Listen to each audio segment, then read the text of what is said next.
Hello, everyone. Thank you so much for joining us. You are very welcome to May's episode of A Wee Piece, the official Youth Think podcast. In the month of June's podcast. In the first week of June, we will be celebrating Volunteers Week all across the UK and especially here in Northern Ireland. And joining me today to talk about this very special theme and topic is John Key from Summer Madness. So thank you so much for joining us, John. Hi, Dean. Lovely to be with you this morning. Yes, brilliant. So yeah, we're just going to have a wee chat through a bit about John, a bit about Summer Madness, what's happening there, how Summer Madness is panning out this year, and really just focus in on this theme of volunteering and really just this whole week of Volunteers Week and this podcast in particular is just to really shine a light of gratitude and recognition on volunteers all across Northern Ireland, especially in the faith-based sector and for events like Summer Madness. So I suppose we'll just kick it off. Can you just tell us a little bit about yourself and about how Summer Madness is looking this year? Yes, super. I'm John Key, and I was around at the very start of Summer Madness. I was the youth officer for the Church of Ireland at the time, and we kicked it off in 1987. So we're on the go about 38 years so far, and it's always been, by and large, a voluntary-based initiative. I think a lot of folk look at the festival and see the 2,000 or 3,000 young people and imagine it's a huge organisation with lots of staff, but it's a bit more like the Yellow Brick Road, and I feel like the little wizard at the end pulling on these levers and helping to make things happen, but it's with an army of helpers. Fantastic, brilliant. Yeah, I've been in Youth Think just over a year now, or coming up to a year, and actually one of the first things I'd done was attend Summer Madness last year. It was one of the first things in my role, so I was technically there on a voluntary capacity, although definitely much smaller scale than a lot of the great work that's being done there. So I suppose we'll just go back then. You mentioned the history of Summer Madness. I suppose we just talk about maybe the origins of Summer Madness, or maybe even just going into your own personal experience of volunteering. Have you ever volunteered yourself, or how do you come to that? What, me volunteer?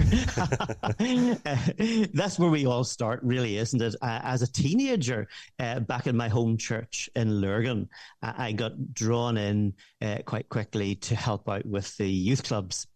And so from kind of late teen onwards, I was running the youth club for the younger kids. And then there was all the summer camps and summer schemes that you get involved in. And so, yeah, I was really pretty heavily involved as a teen and early 20-somethings as a youth leader on the voluntary basis. And I ended up going to Queen's, doing my theology and then a teaching qualification, and began to work with the Education Library Board. And that was kind of my entry into the whole youth work sphere.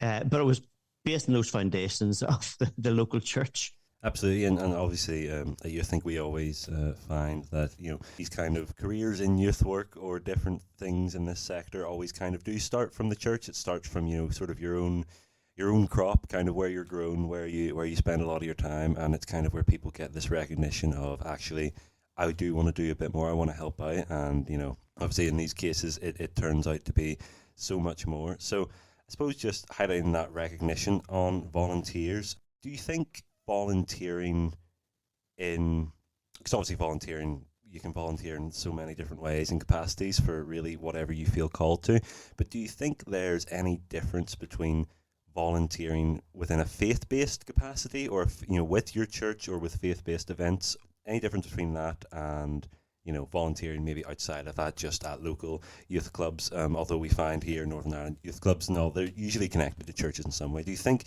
does faith play a bigger part in that choice to volunteer? That's a good question. I suspect that there's a huge imperative on us as Christians to reach out to others and to love others and build the kingdom. And so, I mean, it's very much part of our DNA to help others. And so there is that kind of very strong foundation.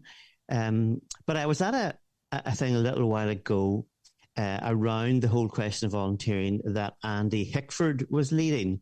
Andy was a regular speaker, mainstage speaker at Madness down through the years.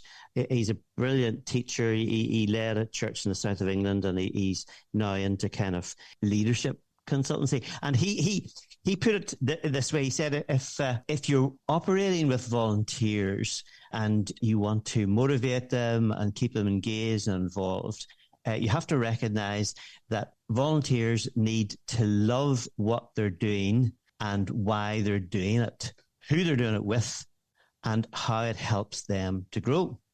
Those three things: they've got to love what they do, they've got to love why they do it, they've got to love who they do it with, and how it helps them to grow. And I thought he's really got something there in terms of encapsulating the heart of volunteering. And as Christians, we do have a very strong motivation around the vision and the why of volunteering.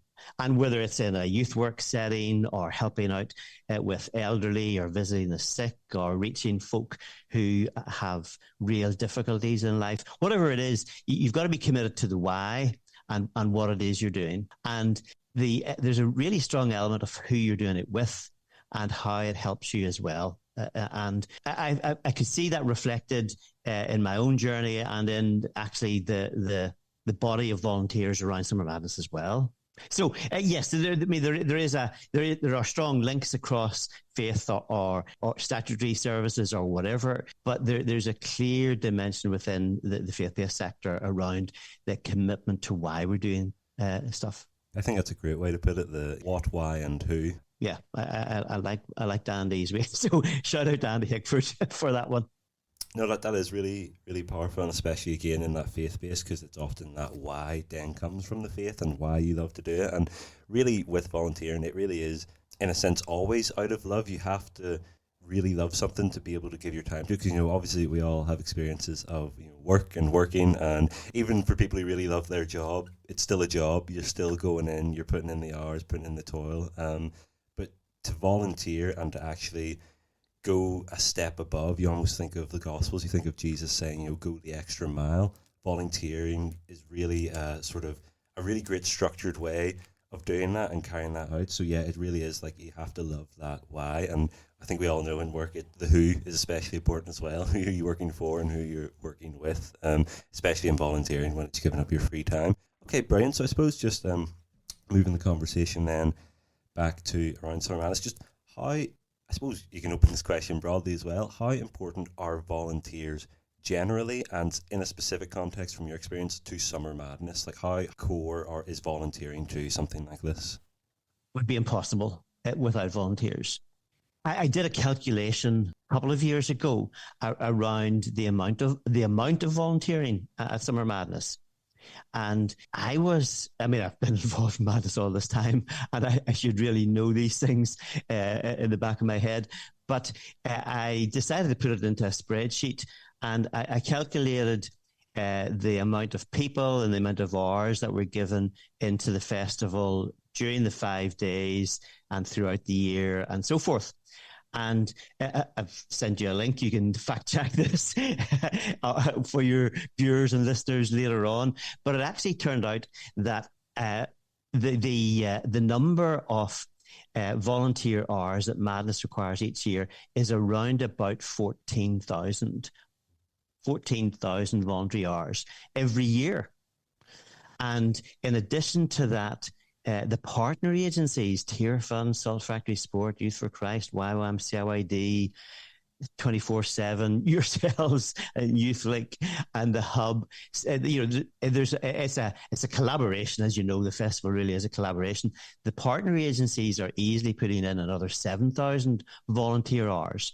And then beyond that, of course, the youth leaders who bring young people, they're putting in about another 14,000 hours as well, being at the festival and preparing for it. So it adds up to about 35,000 volunteer hours involved in the whole of Summer Madness from all sorts of perspectives. CORE, as an organisation, Summer Madness, relies on about 14,000 hours of voluntary input.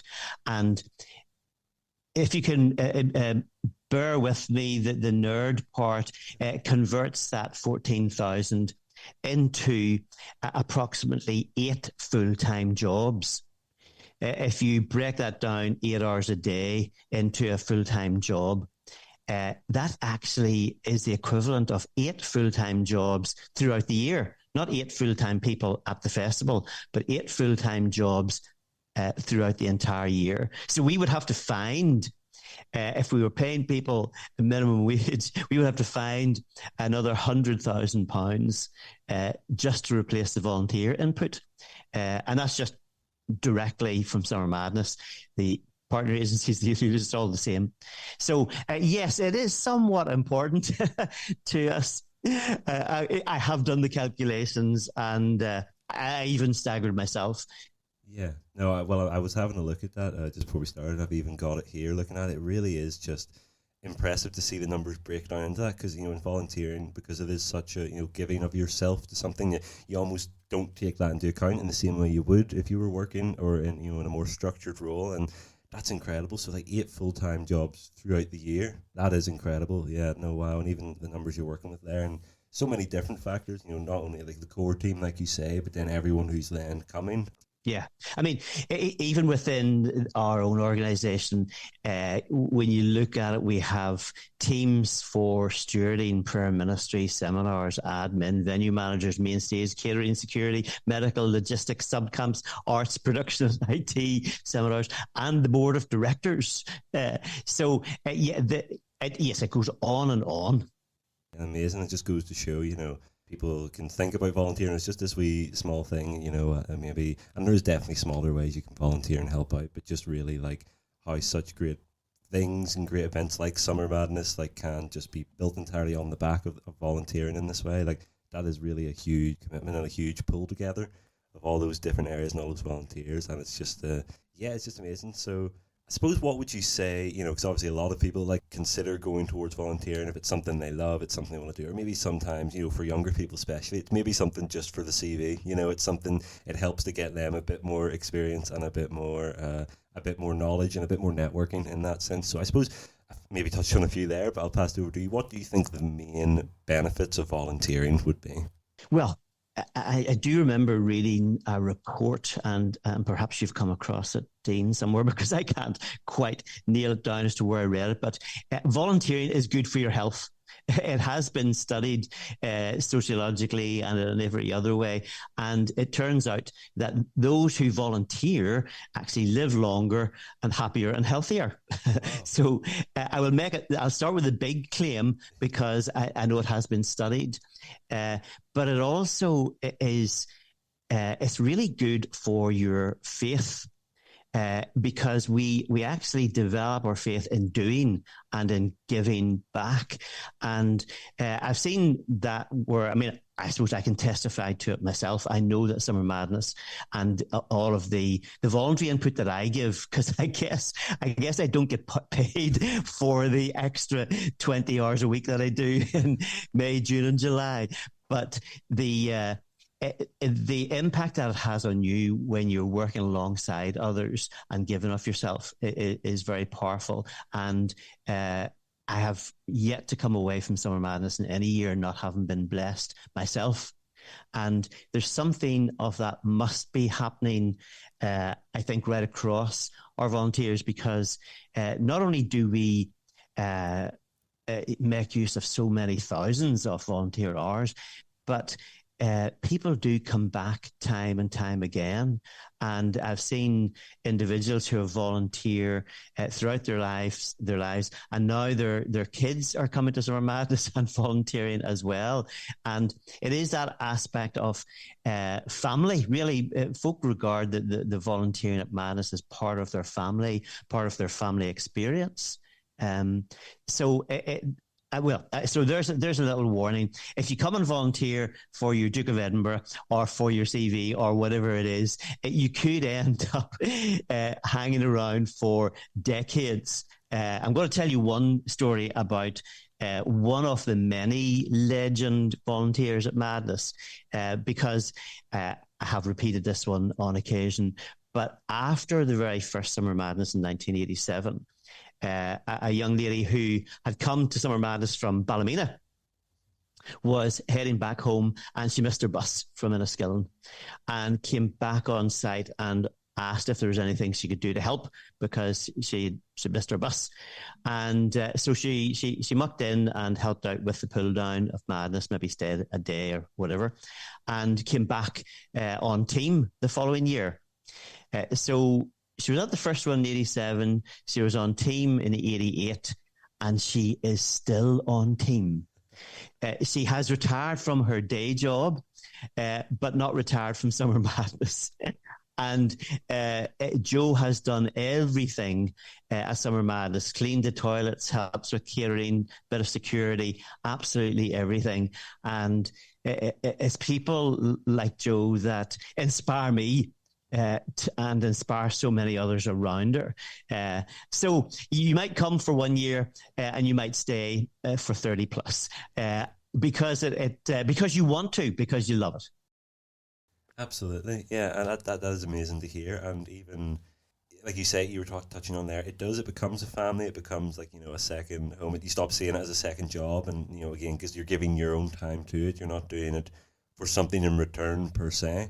And even just to touch on, even I was saying there about people doing it for something good for the CV. Young people, it's amazing opportunities to volunteer, but also on the other end, it's incredible, for maybe older people to volunteer, and people who do retire from their day jobs. It really is something they can give of themselves. Maybe more with that free time. It's something they can really commit themselves to. So it really is amazing volunteering. It can depending on what you're doing and where you are, it really is open to all ages and all ability. So yeah, that's an amazing story. Should actually jump in, because I do know that we have teachers, lawyers, doctors, engineers, students, the whole lot in our pantheon of volunteers. And there's been a bit of a recent twist with that, as you were saying, about all ages. When we began rebuilding after COVID, there were a number of folk who were offering to help out with Madness and had retired maybe somewhat early.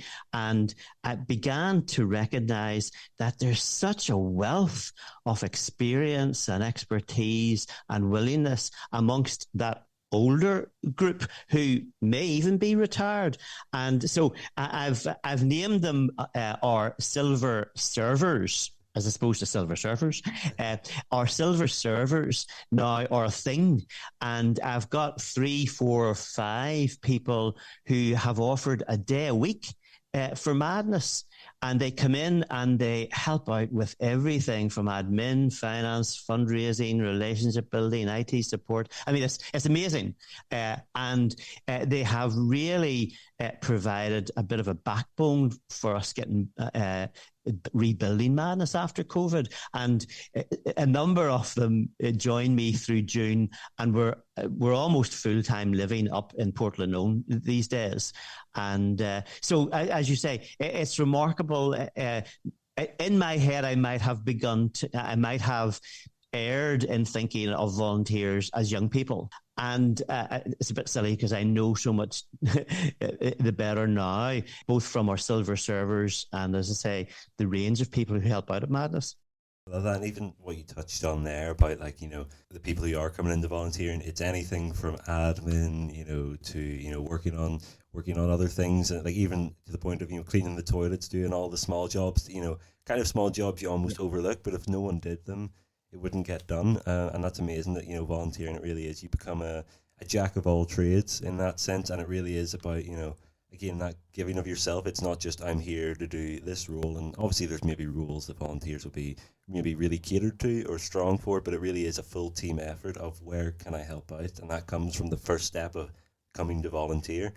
Yeah, that's incredible. I suppose even to bring it a bit personally, I think something that's amazing with volunteering is really the opportunities that it opens, again, for all ages. And from my personal experience, I began volunteering in a local youth club. Me and my wife decided to start volunteering there, and it was purely just out of, we wanted to be a bit more involved in that capacity. And again, it was something that would be good for the CVs. It ultimately then, it wasn't easy at times, in the particular youth club we were in, but it was a really great experience to go through that together. And eventually it prompted us to, be more involved and more open to volunteering, where our parish went on a pilgrimage to Lourdes, and we volunteered to go on the youth team. So it was a really great experience, and and that was volunteering very much of a time, of travel, of work, and financially even, to volunteer and pay for that opportunity. But it really was an incredible opportunity to serve in a way that, I never really would have before. And, even going into it, like, we were there to help with pilgrims who were, older or sick. And I really felt going into it, I felt like, I think they've got the wrong guy for the job here. Even though I put myself forward, I was getting those nerves and lacking that confidence, but realised, like, very quickly to actually, it's kind of, with volunteering especially, it's kind of a learn on the job thing.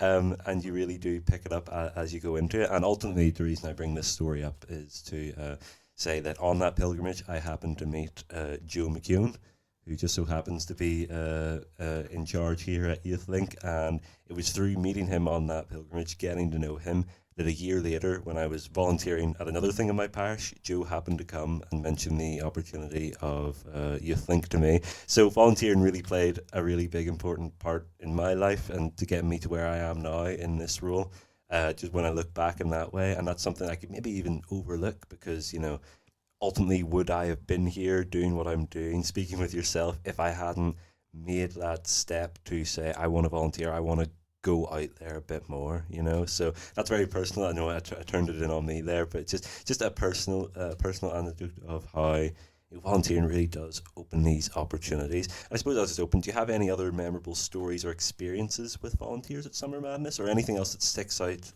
in your head?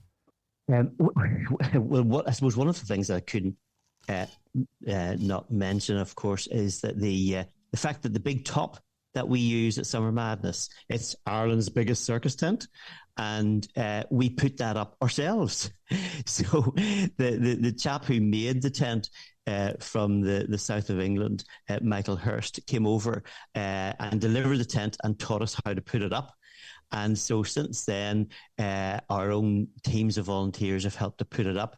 And there are, too many stories about how the tent goes up and down that oughtn't to be repeated on podcasts. But just to say that God has been very good to us in terms of giving us that expertise and protected us along the way.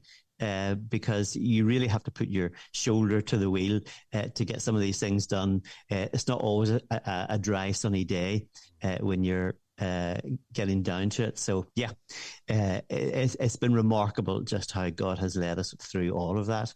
And I'm looking at the time, and just before I forget, I'm going to quiz you on the motto for Belfast City Council, which is also the same motto for Queen's University Belfast. Now, I'll forgive you if you don't get the Latin version. Oh, no. This is embarrassing. Okay. I'm a Queen's graduate, so I should know. But yes, similarly, and I wouldn't have known until I started investigating or playing around with the idea of the silver servers. So it turns out that the City Council and Queen's both share the same motto: pro tanto quid retribuamus. And that is the Latin phrase translated from Psalm 116, verse 12. What shall we give back in return for so much? And I thought that encapsulates it. So that's my motto for the silver servers: pro tanto quid retribuamus. What shall we give back in return for so much? And a Psalm 116, verse 12.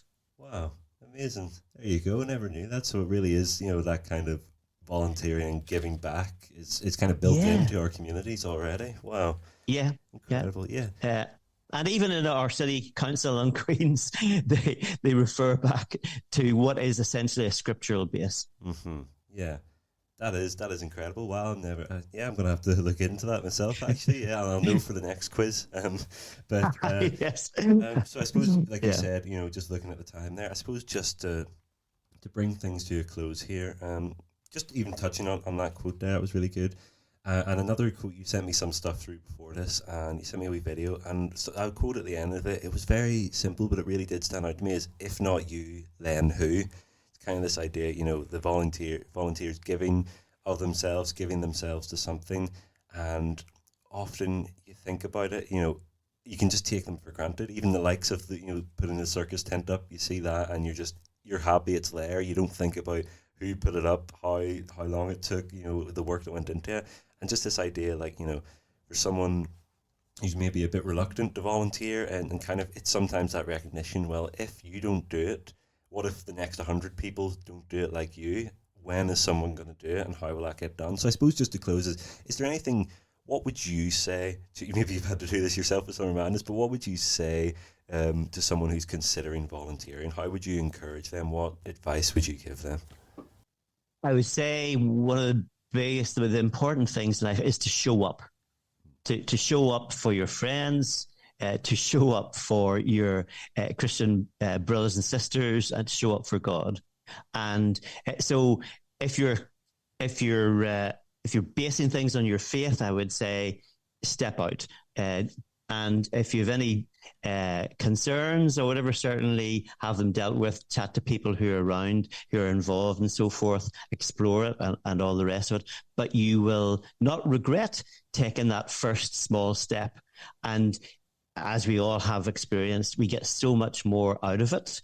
And it helps us grow and takes us beyond our comfort zones for sure, but it really does deepen our faith and initiates new conversations, new challenges, and new friendships. So it's so worthwhile. Yeah. Amazing. Very good. What a good thing to close on. So, John, thank you so much for joining us. Tell us a bit about Summer Madness this year. What's the dates, what's happening, and what can people expect? Oh, yes, cheers.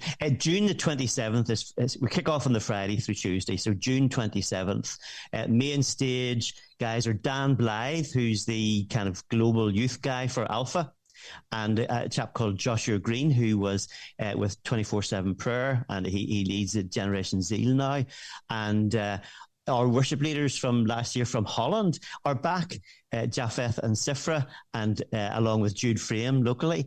There's just so much going on in terms of the seminar program, the activities, the sports, the competitions, and all of that. Of course, we've got a DJ, Jesus Loves Electro, from Norway coming over as well. So there's a little bit of everything for everybody. And yes, we're really looking forward to it. And there's still just a wee window of opportunity to volunteer as well. Access NI, thankfully, do turn around things quite quickly these days. So if you can get in before the start of June, we'll be able to take you on team as well. Absolutely. Amazing. Fantastic. Well, no, we look forward to it. We wish you all the best of it, and we'll be praying for you and enjoying it ourselves when we're there. So amazing. So yeah, thank you so much for listening, everyone. We really appreciate you tuning in to this episode, and keep an eye on our socials. The rest of this Volunteers Week, we're going to be hearing from some of the staff at Youth Think who are sharing their own stories of volunteering. And we just really hope that this week, in your own context or your own organisation, you can really take time to recognise and appreciate the volunteers around you, and maybe just give them a big thank you for what they're doing and all they're putting in. And maybe if you don't volunteer yourself, maybe this is a good week to consider it. So thank you so much for listening, everyone. We wish you all the best, and we will see you in the next episode.